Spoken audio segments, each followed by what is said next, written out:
तामुलपुर जिल्लानि पाटकिजुलि माइनाव फोथाराव बोसोरफ्रोमबो खुंजाबाय थानाय बादिनो बे बोसोरावबो 32थि बड'लेण्ड मुंख्लं गोसोखांथि जोलुर बादायलायनाया मैयानि समाव जोबनानै थाङो।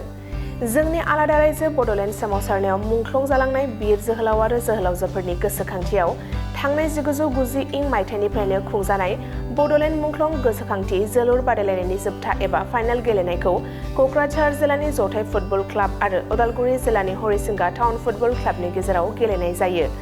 बे जोलुर बादायलायनायाव क'क्राझार जिल्लानि जथाय फुटबल क्लाबा 1 गल होनो हानानै देरहासार ट्रफिखौ आजावनो हायो। फुटबल गेलेनायखौ मोजां मोनग्रा ओनसोलनि रोजा रोजा रायजोफोरनि मददजों तामुलपुर जिल्लानि पाटकिजुलि माइनाव क्लाबनि गेलेग्रा फोथाराव खुंजानाय बे जोलुर बादायलायनायनि गेजेरजों जोंनि हारि माहारिनि गेजेराव खौसेथि आरो दावगाथाय मोन्थोरखौ लानानै खुंनाय जायो।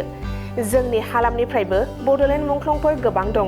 बिथांमोनखौ मान होनाय आरो गोसोखांथि महरै बे जोलुर बादायलायनायखौ थांनाय 1990 इं मायथाइनिफ्रायनो खुंबोबाय थानाय जादों। बेनि गेजेरजों जोंनि ओनसोलनि गोबां लाइमोनफोरा गावनि सावस्रिखौ राफोद खालामनायजों लोगोसेनो साख्रि फारसे थुलुंगाखां मोननो हादों होननानै बानजाय आफादनि आफादगिरि इयुन बसुमतारिया फोरमायथियो। बे समावहाय नोंथांमोनखौ बेबायदि मेसेज बा बेबायदि प्रग्राम लाना फैनायखाय नोंथांमोनखौ हामबायहोग्रोयो सिगाङाव।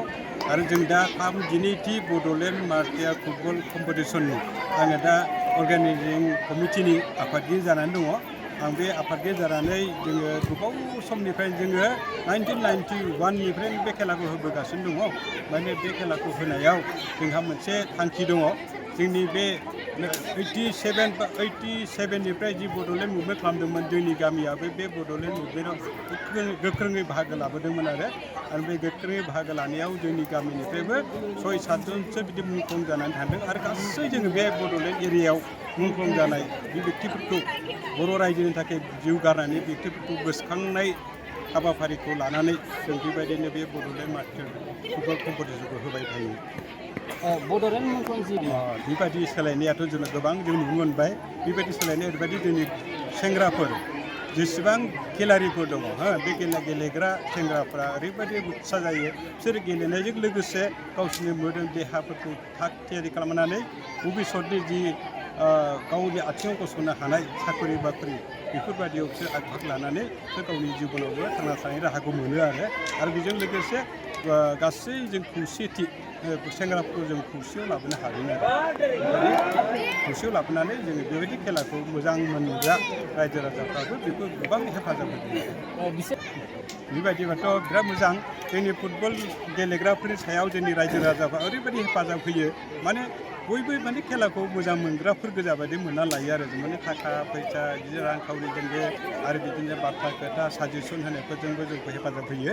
ओमफ्राय ओरैबायदि जोङो बे खेलाखौ मोजां मोनग्राखाय आरो खाथियावबो जोंना इन्टारनेसनेल जेनेबा भुटान मार्केटफोर दंखाय बिसोरबो जोंखौ हेफाजाब होनानै जोंनि खेलाफोरखौ माने उत्सा खालामो आरो जों मोजां मोननाय बे खेलानि सायाव बयहाबो दङ होननानै जों मिथियो आरो।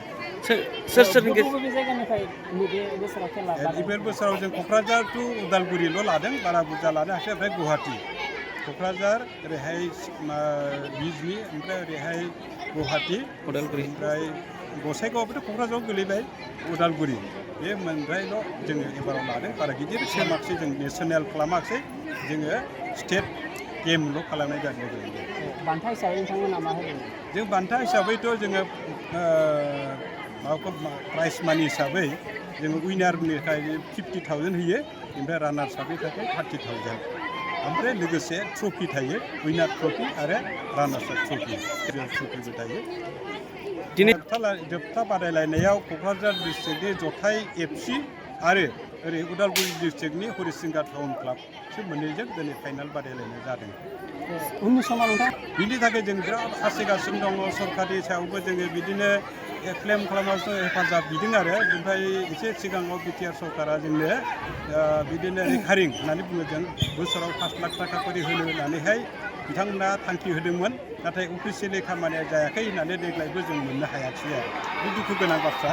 बेनि थाखाय जों दुखु मोनदों आरो नेक्स्टआव जोङो आसा खालामो बिदिनो फैबाय थानाय जि सरकार बिथांमोना जोंनि बे पाटकिजुलि माइनाव क्लाब स्टेडियामाव जाबाय थानाय बड'लेण्ड मार्टियार टुर्नामेन्टखौहाय माने जागायलांबाय थागोन आरो बेखौ जोङो अराय सम जागायलांबाय थागोन बा खालामलांबाय थागोन होननानै जों बेखौ थिरांथा लाना दोनखाबाय आरो जोङो सब समय खालामबाय थागोन आरो।